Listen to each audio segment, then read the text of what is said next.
آپ کیا سمجھتے ہیں کہ 80 برس تقریباً ہو گئے، 8 دہائیاں چھوٹا کوئی عرصہ نہیں ہوتا. اس میں بہت سے عروج و زوال ہم نے سعودی عرب کی حکومت اور پاکستان کی حکومت میں دیکھے.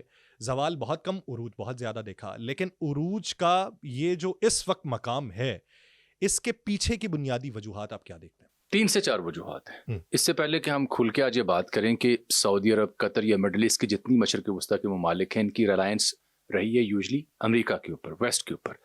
تو مجبور کیوں ہوئے کہ ادھر جتنی انویسٹمنٹ کی سے چھوڑ کے پاکستان کی جانب مجبور کیوں ہوئے؟ یہ بھی اس سے جڑا سوال ہے. انڈیا کا ریئیکشن کیا ہو سکتا ہے؟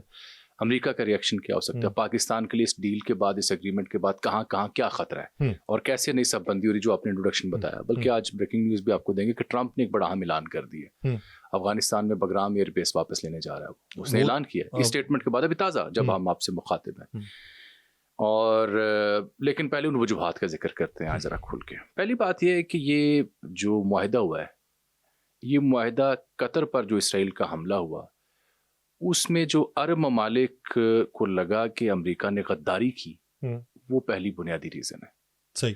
دوسری بڑی وجہ یہ ہے کہ گریٹر اسرائیل کی جب آپ بات کرتے ہیں، جو ان کا ایک ہینیس قسم کا پلان ہے اسرائیل کا اور ان کے ایلائز کا، ان کے اتحادیوں کا، اس میں فلسطین دیکھ لیں، غزہ دیکھ لیں، اس کے ساتھ جو غزہ کی پٹی ہے، قطر، ایران، پھر اس کے بعد لیبنان اور پھر شام اور پھر یمن، ان تمام علاقوں پر گریٹر اسرائیل کا جو امپیکٹ تھا وہ حملوں کی صورت میں ہمیں دکھائی دیا. اور یہ امریکہ کی ایک شرط رہی ہے کہ ہم آپ کے دفاع کا تحفظ یقینی بناتے ہیں اگر آپ گریٹر اسرائیل پلان کو منوان تسلیم کریں. ابراہم اکارڈ کی وہ تشریح میں مدعا اٹھاتے ہیں. تیسری بات ہے، جو مئی میں پاکستان بھارت کی جنگ ہوئی، اس جنگ کے تناظر میں جو پاکستان نے اصل میں بھارت کو شکست نہیں دی. بھارت کا جو موسٹ امپورٹنٹ ایلائے ہے اسٹریٹجیکلی، وہ ادر دین امریکہ اسرائیل ہے. تو ان ممالک جن کا میں ذکر کر رہا ہوں مشرق وسطیٰ کے، ان کو سب سے زیادہ خطرہ ہے اسرائیل سے. آئیڈیولوجیکل فرسٹ کزن ہے دونوں. تو پاکستان نے مئی میں اصل میں شکست دی ہے انڈائریکٹلی اسرائیلی ٹیکنالوجی کو، جن کے ڈرونز وہاں سے آپریٹ ہو رہے تھے، جن کا ایک پورا مشن جو ہے وہ شری نگر میں موجود تھا.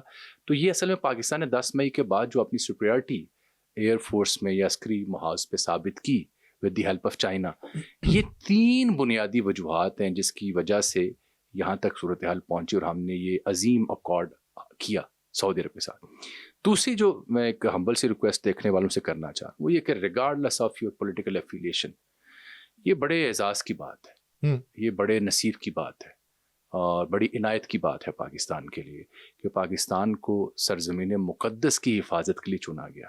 یہ انسان جتنی بھی کوشش کرے، حکمران جتنی بھی کوشش کریں، جب تک سرزمین مقدس سے اشارہ نہ ہو، وہاں سے عطا نہ ہو، تو ہم کیا کر سکتے تھے؟ ہم تو ایک عرصے سے، جیسے آپ اپنے ابتدائی میں فرما رہے ہیں، ایک عرصے سے ان کے اتحادی ہیں، ان کے دفاع میں جان و مال قربان کرنے کو تیار ہیں. لیکن اب اس کو چنا گیا ہے. اس کی کچھ اسپرچول اور روحانی باریکیاں بھی ہوں گی جو اللہ والے بہتر سمجھتے ہیں، اللہ کا رسول بہتر سمجھتے ہیں. اس موقع نے امت مسلمہ کو ایک پیغام دیا ہے کہ یہ جو یہود و نصارہ پہ آپ کا ریلائنس تھا نا، یہ کبھی پورا نہیں ہو سکتا، یہ ہمیشہ ادھورا رہے گا. امت مسلمہ جب ایک جان، ایک قلب کے طور پر نہیں ڈھلیں گے، ایک اینٹی میں، ایک دھاگے میں نہیں پروئے جائیں گے، تب تک آپ کسی جارحیت کا مقابلہ نہیں کر سکتے. ثابت ہوا. اب اگلی بات، سعودی عرب 78 سے 79 ارب ڈالر دفاعی بجٹ ہے سالانہ. جی. اور جدید ترین جتنے ہتھیار، آپ بھی اس پہ گفتگو کرتے رہتے ہیں، F-15 کیا کہتے ہیں اسے، F-15 ہاں، ٹائفون نامی یوکے کے جو جہاز ہیں، پھر اپاچی ہیلی کاپٹر جو جدید ترین ہیں، جو انڈیا کے پاس بھی ہیں اور سعودی عرب کے پاس بھی ہیں، پھر وہ تھارڈ دفاعی میزائل نظام جو ہے، یہ سب کچھ سعودی عرب اور بیک وقت قطر کے پاس موجود ہے. تو یہ جو 79 سے 80 ارب ڈالر کی ان کی دفاعی بجٹ ہے، اس میں 80% جو دفاعی ضروریات ہیں سعودی عرب کی اور جو اکوپمنٹ ہے وہ امریکہ سے لیا جاتا ہے. ایسے ہی ہے، سیکورٹی ایشورنس ہے نا. آ گیا قطر پہ آ جائے. اور یہ دنیا کا 7واں 8واں بڑا ملک ہے دفاعی بجٹ کے اعتبار سے، آلموسٹ نیئر ٹو انڈیا جو سعودی عرب کا دفاعی بجٹ ہے. قطر کی صورتحال دیکھ، نہیں، انڈیا کا بہت کم ہے، اس کے آس پاس ہے، اس سے تو بہت کم، اس سے آس پاس ہے، بہت کم فرق ہے. تو اب آج قطر کی بات کر لیں. قطر جو ہے وہ 18 ارب ڈالر سالانہ ان کا دفاعی بجٹ ہے، پاکستان سے 2 گنا زیادہ. پاکستان کا 9-10 ارب 11 ارب ڈالر ہوگا میکسیمم، 9.7 کے قریب، 9-10 کر لینا، 19-20 کا فرق رکھ کے.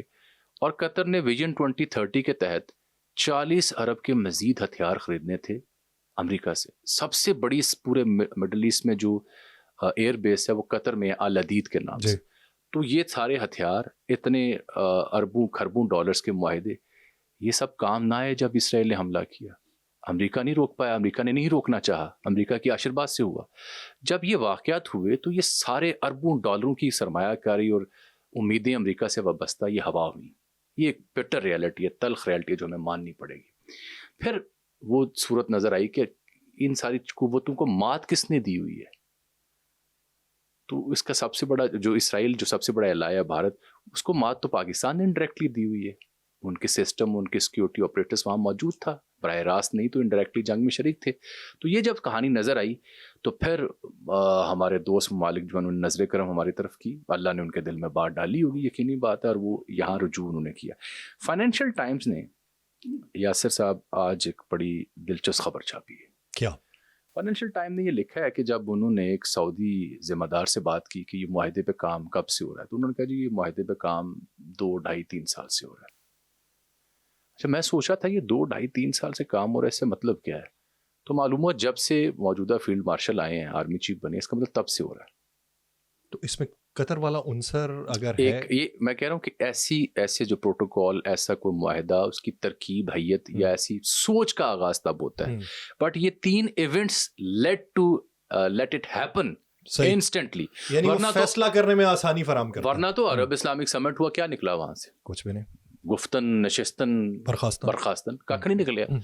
اب اس کے بعد یہ باقی ممالک بھی آئیں گے، کویت کو دیکھیں گے، عمان، بحرین اور دیگر ممالک آئیں گے. مجھے کبھی امید ہے قطر آئے گا. یو اے کے بارے میں تھوڑا اسکیپٹیکل رہتا ہوں ہمیشہ، کیونکہ اعلیٰ ترین سول اعزاز دیتے ہیں نریندر مودی کو، ان کو برتھ ڈے کا، جنم دن کی مبارکباد دیتے ہیں، تصویریں لگاتے ہیں، وہ ان کے ساتھ ان کے بڑے معاملات ہیں، اسرائیل کے ساتھ بڑے گہرے تعلقات ہیں. تو یہ وجوہات بنی ہیں جس کی وجہ سے یہ معاہدہ ہوا. اب یہ ہے انتہائی امپورٹنٹ. یو اے کا اگر تذکرہ کر لیں اسی بیچ میں، تو یو اے کا عزام کب ٹوٹے گا؟ دیکھیے، چونکہ یو اے کے سفارتی، تجارتی اور کسی حد تک اب ثقافتی جو نئی ایکسپینشن آ رہی ہے، وہ ساری بھارت اور اسرائیل کے ساتھ جڑی ہوئی ہے. تو اور ان کو وہ براہ راست کسی ایسی شے میں اس طرح جاتے بھی نہیں اپنے ان انٹرسٹ کی وجہ سے. وہ ہیں ضرور اس کا حصہ، اور بالکل ہیں، لیکن ناؤ اور some day maybe after some time ان کو ریئلائز ہوگا. لیکن قطر بھی تو ایسے ہی تھا نا. قطر کے ساتھ ہوا نا. آپ دیکھیں نا، اب سعودی عرب کے لیے یہ اس لیے بھی اہم ہے کہ قطر نے ابھی فیفا ورلڈ کپ کروایا. ایسا ہی کیا اب اگلا فیفا ورلڈ کپ جو ہے 34 کا، وہ سعودی عرب کی پلاننگ ہے. نیون سٹی کی وہاں بات کر رہی ہے، ایکسپینشن جو سوچ رہے ہیں محمد بن سلمان صاحب کے جدید سعودی عرب بنانا ہے، وہ اس معاہدے کے بعد زیادہ عملی طور پر آسان ہو جائے گا جو ابھی پاکستان کے ساتھ کیا. اور یہ سکویز جو پاکستان نے انڈیا کو کیا ہے ٹو ریجنل اسٹیٹ اونلی، اس لڑائی سے پہلے آپ یہ دیکھیے کہ انڈیا کا تشخص کیا تھا. بہت زیادہ خطے کا، کوارڈ کا حصہ. امریکہ نے، میں پنجابی چ گل دسا تھانوں، جی امریکہ نے اتھے انڈیا نو نواں لمبردار کھڑا کرتا ہے سی چودھری، ٹھیک ہے، چین کے مقابلے میں پاکستان کا. آج سے چند ماہ پہلے تک جے شنکر ایک کانفرنس میں بیٹھ کے پاکستان کے بارے میں سوال ہوتا ہے تو وہ کہتا ہے کیا کس پاکستان کی بات کرے، ہمارے پاس اتنا ٹائم نہیں اس کے اوپر بات کرنے کے لیے. ڈپلومیٹک آئسولیشن ہمارے پاس تھی، انڈیا ہر طرف چھایا ہوا تھا، سفارتی طور پر، معاشی طور پر، کلچر میں، کھیل میں، ہر جگہ انڈیا رول کر رہا تھا. لیکن یہ اللہ نے نصیب بدلے، پاکستان نے ثابت کر کے دکھایا اپنی پرفارمنس کے ذریعے. اس کے بعد آپ دیکھیں کہ انڈیا کٹ ٹو سائز ہو کے ایک صرف ریجنل پاور کے طور پر رہ گیا ود ان نو ٹائم. وہ ملک جو کوارڈ کا حصہ، وہ ملک جو برکس کا حصہ، وہ ملک جو یو این کا سیکورٹی کونسل پرماننٹ ممبر بننا چاہ رہا تھا، وہ ملک مئی کے بعد کٹ ٹو سائز ہو کے وہ ایک ریجنل پاور بن گیا. اور پاکستان آن دی کنٹری جو بہت ہی ڈپلومیٹک آئسولیشن میں تھا، اس کو دیکھیے پہلے اس نے انڈیا کو مات دی، پھر وہ چین کے ساتھ جو پریڈ ہوئی وہاں پہ اس کا تشخص کیا ابھرا، اور اس سے پہلے جو ٹرمپ کے ساتھ زہرانہ ہوا اس کے ساتھ کیا تشخص ابھرا، اور پھر سعودی عرب کے ساتھ ایگریمنٹ ہوا، اس سے تشخص کیا ابھرا. ان 4 ایونٹس نے ثابت کیا کہ اصل میں پاکستان ریجنل قوت سے نکل کے ایک براڈر ہورائزن تک پہنچا ہے due to its strong military despite ایک پور اکانومی. تو یہ پاکستان نے 4-5 لیئرز اچانک کراس کیے، جو کہ انڈیا کر رہا تھا وہ پاکستان نے کیے.